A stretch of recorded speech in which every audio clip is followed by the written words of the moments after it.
आतापर्यंत 13 लोक मयत झालेले आहेत. 10 लोकांची ओळख पटलेली आहे. 10 जणांची पूर्ण बॉडी मिळालेली आहे. 3 मध्ये थोडं शरीराच्या म्हणजे शरीर त्यांचं एक नाहीये, त्याचे गाडी अंगावरून गेल्यामुळं त्याचे तुकडे त्या ठिकाणी झालेले आहेत. त्याच्यात 1 पुरुष आणि 2 महिला आहेत आणि जखमी 10 आहेत, त्याच्यात 8 पुरुष आणि 2 महिला आहेत. अशा पद्धतीनं ही दुर्दैवी घटना घडलेली आहे आणि ते निव्वळ अफवांच्यामुळे घडलेली आहे.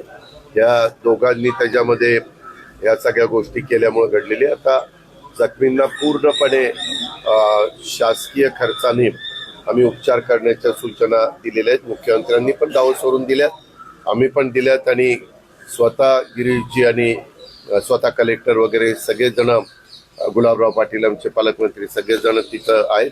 नंतर काही तासांनी मात्र त्या दोन्ही रेल्वे ज्या भागात जायला पाहिजे होत्या त्या भागामध्ये गेल्या आणि तशा पद्धतीनं पुन्हा हे पूर्ववत पदावर ट्रॅफिक त्या ठिकाणी आलेले आहे.